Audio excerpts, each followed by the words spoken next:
So let me just start by telling you a little story about what happened to my husband a year or so ago. He was looking for a builder to do something to the front of our house. And one day I heard him having a lovely conversation with a lady who was representing a particular building company. And this conversation probably lasted for about 20 minutes. She was absolutely charming. But when he came off the phone, he said, well, they couldn't really help me because they mainly do cladding.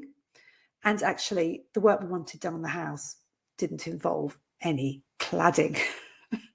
They didn't specialise in what we needed. I wonder if that's happened to you at all, whether you've been in a situation where you've been looking for a service and you ask the wrong people and they can't really help you. And how might that apply to our clients as well? That they're looking for a particular sort of help and they turn to the counselling directory or Psychology Today or any of the other therapy directories that are out there. They're looking for help for a specific problem. They don't really know who to talk to, so they contact a load of people and actually come away not really feeling any the wiser as to whether that person can actually help them. So, welcome to today's talk on therapy profiles and why some therapists get noticed more than others. So, the problem I'm talking about is probably one that you may well recognise. And I think if you're a therapist who has a entry on a directory like counselling directory, you're really going to identify with what I'm talking about here when you go and you look at your stats. And you go and look at your stats, and on counselling directory, they tell you what the average number of views are for each profile entry. But actually you discover that you've hardly got any visits to your directory entry at all. And it may be that when you look at that, you feel a bit depressed because you aren't getting as many views as other people. And I know what it's like when you're working so hard to try and get clients, it can feel a bit like a kick in the gut. So I'm sure that's something that some of you may identify with. So this is what I'm going to be talking about today. So let's look at why you might not be getting as many views as other people. And the first thing I want to say, if you haven't already done it, is check out your profile photo.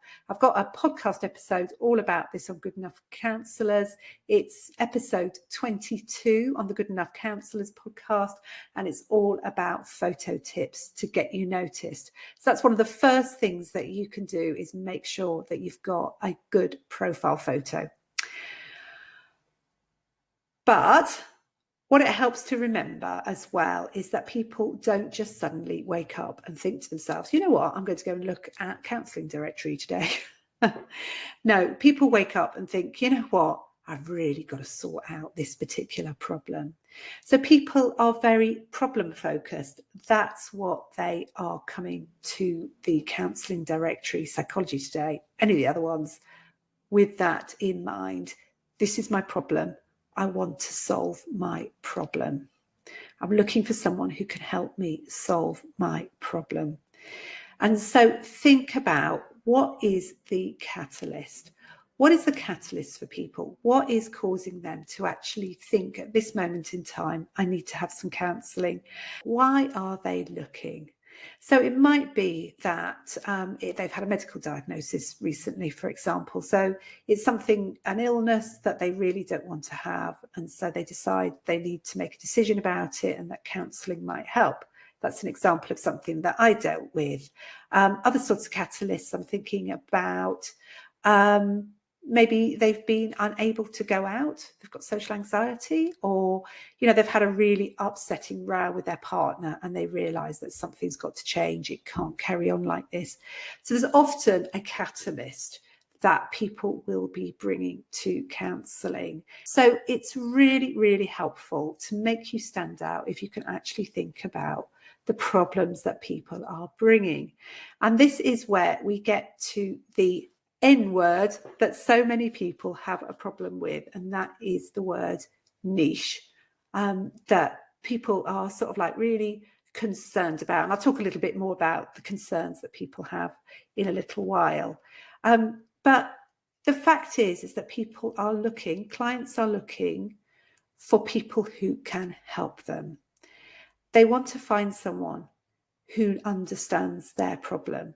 And this is why some people get chosen more than others, because they're quite clear that they help with a particular problem.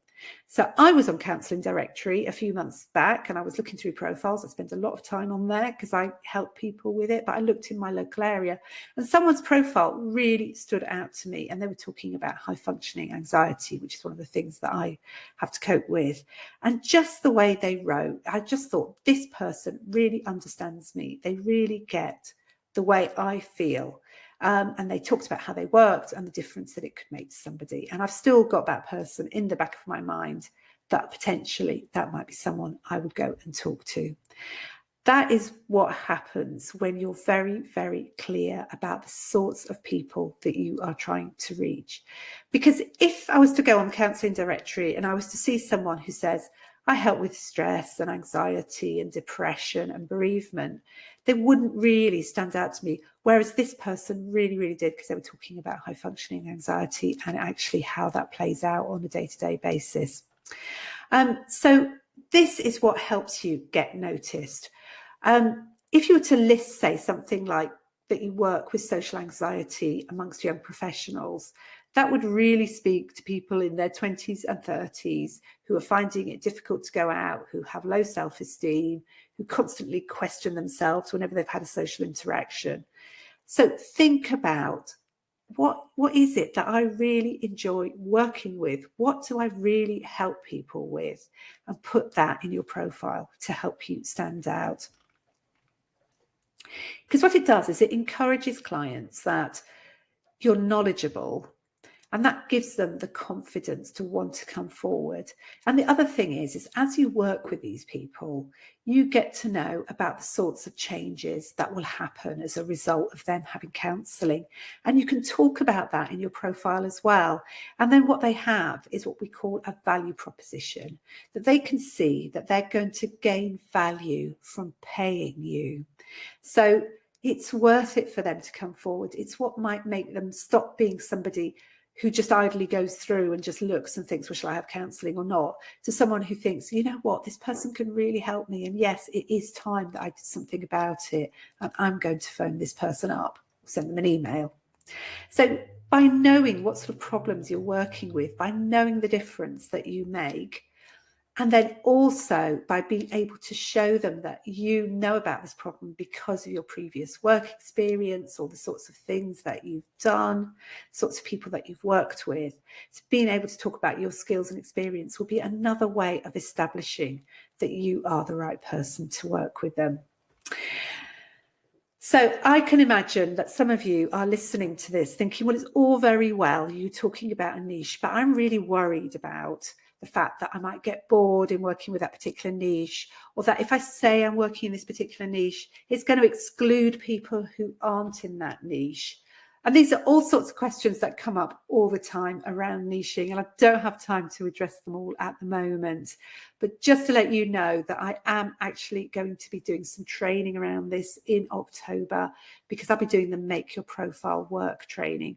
And this is where we thresh out the answers to these sorts of questions and concerns. And we talk about your particular niche, because it's all very well thinking about it sort of academically, but actually, you know, when it comes down to it, you're the one who's writing the profile. And what I do is I help people, I give them feedback, and we talk about, is this going to work? Will this work? Are you communicating it in a way that people can understand it? And that's what we do on your Make Your Profile Work workshop.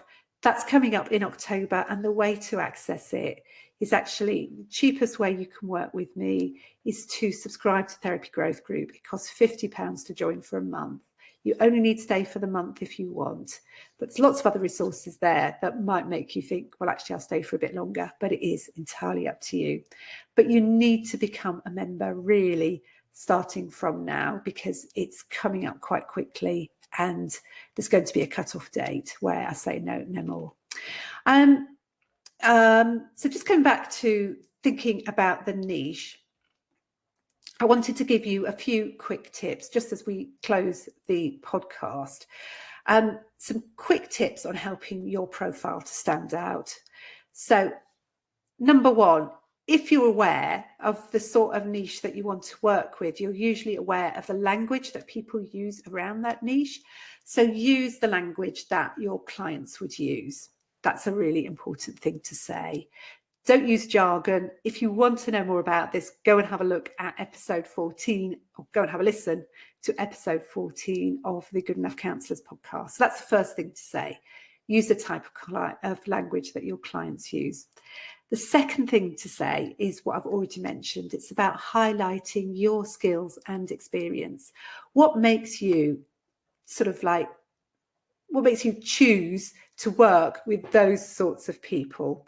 So, for example, one of my therapy growth group members likes to work with chronic pain. And it's not because she is someone who's experienced her own chronic pain, but because those are the sorts of people that she worked with in her placement. So she knew a lot about the subject.